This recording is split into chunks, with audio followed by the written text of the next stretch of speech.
This is the story that proved love could be stronger than fate itself. It is the tale that broke the will of the first Dark Lord, defied the immutable laws of creation, and established the single most important bloodline in the history of Middle-earth. Its echoes would define the war against Sauron thousands of years later. The love story of Aragorn and Arwen is but a whisper of this, its foundational epic. For this was a quest not for a ring of power, but for a Silmaril, a hallowed jewel containing the pure, living light of creation, a gem pried from the iron crown of the dark god Morgoth himself. This is the tale of a mortal man and an immortal elf maiden, and how their union challenged the very structure of the world. In the first age of the sun, the great war against Morgoth raged across the lands of Beleriand. The kingdoms of the Noldoran elves, who had returned from the Undying Lands in righteous fury, laid siege to their enemy's fortress of Angband. Yet for 400 years, that siege had faltered, and a shadow of fear and despair was beginning to stretch across the free peoples.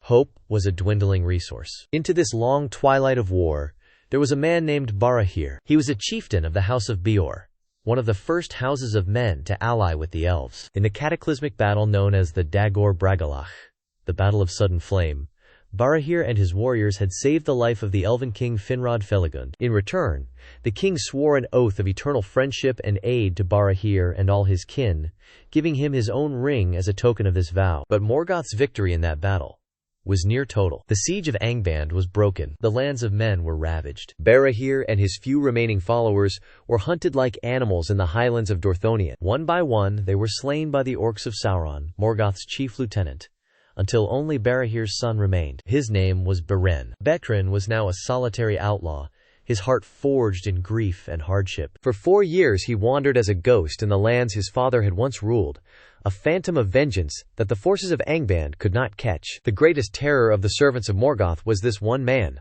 alone, who communed with birds and beasts, and moved unseen. But a life fueled by vengeance alone is a hollow existence. Driven by a fate he did not yet understand, Beren passed through rings of unseen peril, and came, against all odds, to the hidden kingdom. He had entered Doriath, the realm of King Thingol, and his queen, Melian the Maya. It was a land enchanted, protected from all evil and strife by Masilian's divine power. A vast, invisible wall known as the Girdle of Masilian. No one could pass it against her will, or the will of her king. Yet Beren passed through. He did not come with purpose or malice, but as a man lost to fate, and so the girdle permitted him entry. He was the first mortal man to ever set foot in those woods. He wandered through the silent woods of Neldoreth, and there, in a sun-dappled glade, he saw her. In the twilight of a summer evening, he saw Lúthien, daughter of Thingol and Melian. She was the single most beautiful of all the children of Ilúvatar that has ever lived, or ever will. As she danced, the white flowers of Nifredil sprung from the earth to greet her feet. Her song was one of power and enchantment, a melody that held the memory of the Undying Lands. In that moment, Beskren's life of sorrow and shadow fell away. He was utterly captivated, and a love deeper than the roots of the mountains took hold of him. He forgot the cold, the hunger, the long years of war. He named her Tinúviel, the nightingale,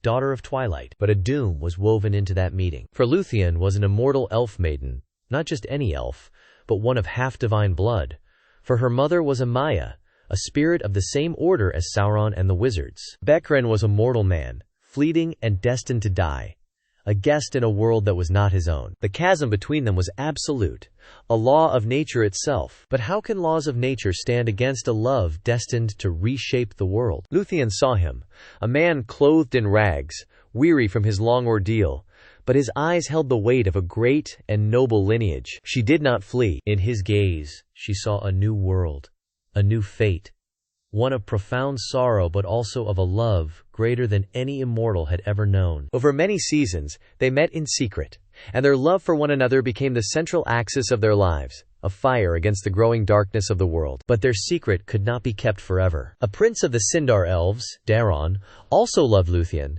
and his jealousy led him to betray their meetings to her father. King Thingol was enraged. He was the proudest of all the elven kings, and the thought of his perfect, immortal daughter wedding a lowly, mortal man was an insult beyond measure. He ordered Beren brought before him in the 1,000 caves of Menegroth, intending to kill him as an intruder. But Lúthien arrived before him, and taking Beren's hand, she declared her love for all to hear. Thingol was silenced by her defiance, and by the sheer nobility he saw in Beren, who stood before the mighty Elven king, unafraid. Behren declared his lineage, the son of Barahir, friend of elves. He showed the king the ring of Felagund as proof. Thingol's pride was a cold, hard thing. He looked upon this mortal, and felt only contempt. He would not have his daughter, the jewel of his kingdom and the light of her people, wed to a creature of no account, a man whose life was but a brief moment of breath. He decided to set a price for his daughter's hand. A price he knew was impossible. A price designed not as a challenge, but as a death sentence. A thought of blackest malice, inspired by the memory of the Noldor's quest, entered his mind. He would demand a Silmaril, one of the 3 sacred jewels, stolen by Morgoth, which now burned upon the Dark Lord's iron crown in the deepest pit of his fortress, Angband. Thingol spoke, his voice echoing in the stone hall. "Bring me in your hand," he commanded, "a Silmaril from Morgoth's crown. Then, and only then, may you have my daughter's hand. And I have sworn an oath, you will." He believed he had sent Beren to his certain doom, and rid himself of the problem forever. He was wrong. Beren laughed. He looked the proud king in the eye, and accepted the quest. He would not be deterred by elven kings or dark lords. For a glance from Lúthien, he would storm the gates of hell itself. And so he set out from Doriath, alone, on a quest that had broken armies of the mightiest elven warriors. He walked into the dark, a single mortal man against a god. He journeyed north, toward the lands of shadow, but the way was perilous. He was captured by the servants of Sauron, and taken to the dark isle of Tol Ingaurhoth, the Isle of Werewolves. There he was cast into a deep pit, along with his companions, led by King Finrod Felagund himself, who had joined Becren to honor the oath sworn to his father. In the darkness of the pit, one by one, Beren's companions were devoured by a great werewolf sent by Sauron. Yet they would not betray Behren or the nature of his quest. In the end, only Beren and Finrod remained. To save Behren, Finrod broke his chains and wrestled with the beast, slaying it with his bare hands and teeth. But he himself was mortally wounded. He died in the dark, fulfilling his oath. Beren was alone. He was trapped in the deepest dungeon of Morgoth's most powerful servant, his quest a failure before it had even truly begun. Hope was dead. Or so it seemed. Back in Doriath, Lúthien had felt a cold shadow fall over her spirit. She knew Behren was in mortal peril. When she learned from her mother, Melian, of his capture, she resolved to go to him. But her father, Thingol, learning of her plan, had a house built high in the branches of the greatest tree in the forest, Hirilorn, and imprisoned her there, believing he could protect her from her own heart. But Thingol gravely underestimated his daughter. Lúthien was not merely an elf maiden. She was the child of a Maya. She possessed an innate power over enchantment, a magic that flowed in her very blood. Using her arts, she wove a spell of sleep upon her guards, and then wove her own long, dark hair into a rope, and escaped her prison. She began her journey north, a lone princess entering a world of war and horror. Yet her path was not unguarded, for she came upon Huang, the great hound of Valinor. He was a creature from the Undying Lands, given long ago to Celegorm, one of the sons of Feanor. But a prophecy was laid upon Huang. He would only be slain by the greatest wolf that would ever live. Huang's heart was noble, and he was moved by Lúthien's love and sorrow. He abandoned his cruel master, Celegorm, and pledged himself to her service. He was a mighty champion, a force of nature in his own right, and together they made their way toward the Isle of Werewolves. They arrived at the shores of the Dark Island, under the shadow of Sauron's tower. What hope did a maiden and a hound have against Sauron, the Lord of Werewolves, the master of deceit, the greatest and most terrible servant of Morgoth? Lúthien did not come with an army or with weapons of steel. She came with a power Sauron could not comprehend. She stood upon the bridge and sang a song of such profound power and sorrow that the very stones of the island listened. It was a song of the Elves of the Light, a challenge to the encroaching darkness. Beren heard it from the depths of his despair and answered with a song of his own. Sauron heard them both. He smiled, a cold, cruel smile. He would capture this maiden and deliver her as a great prize to his master, Morgoth. He sent wolf after wolf to destroy them,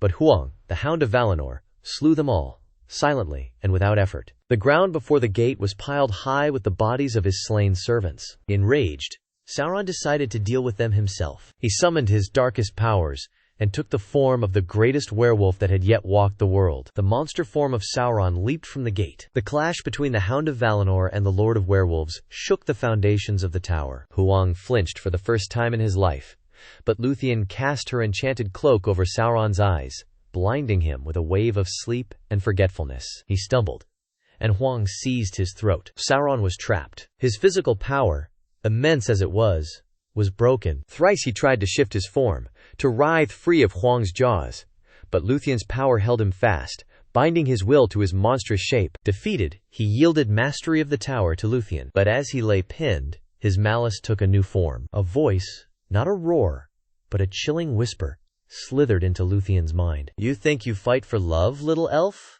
the voice hissed. "You seek a Silmaril. Have you ever truly considered what you are asking for? Did you think it was just a pretty jewel locked in an iron crown?"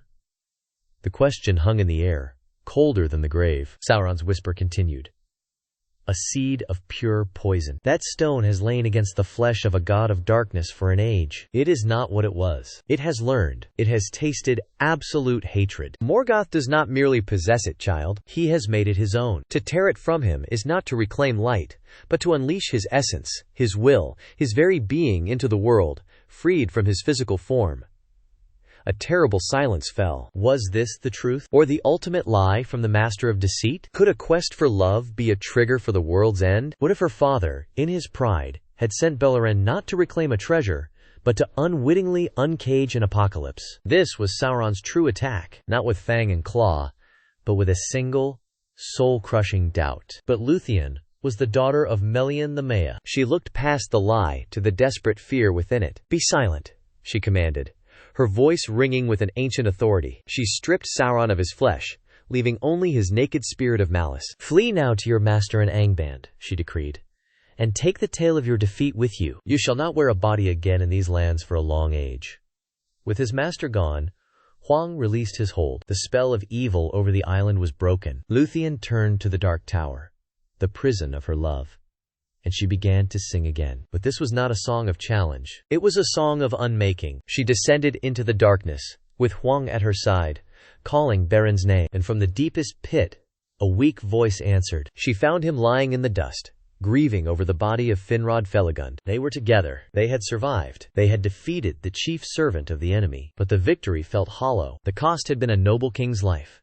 And Sauron's parting words now echoed in Lúthien's heart, a new and subtle shadow on their quest. But that shadow was not the only danger closing in. They had forgotten, in their desperate fight, they had forgotten who else laid claim to the Silmarils. For the sons of Feanor were hunting too, and they were getting close. They buried Finrod Felagund there, on the island that was his own. They raised a green mound over him, and it is said that his grave alone in that blighted land would remain forever untouched by shadow, clean and green until the world is broken and remade. But there was no time for rest. As they stood by the grave, they heard the sound of horns and the baying of hounds. Celegorm and Curufin, the sons of Feanor, had arrived. They rode into the ruined courtyard, their faces hard and grim, their eyes alighting on Lúthien like hawks upon a dove. Huang stood beside her, but said nothing. His former master, Celegorm, paid him no mind, his gaze locked on the elf maiden. "So the songbird of Doriath strays far from her gilded cage," Celegorm said, his voice dripping with false courtesy. "And with a mortal thrall. Your father will be displeased. You will return with us. We shall keep you safe." Curufin smiled, a crueler version of his brother. "And the mortal," he added, his eyes glinting, "will be sent to Angband to deliver our message of defiance to Morgoth." It was a lie. They meant to let him die and claim Lúthien for themselves. Beren stepped forward, placing himself before Lúthien. "She goes where she will," he said, his voice low but steady, "and I go with her." Curufin laughed, a sharp, ugly sound. He spurred his horse forward, reaching down to seize Lúthien by the arm. "You are in no position to bargain, mortal man."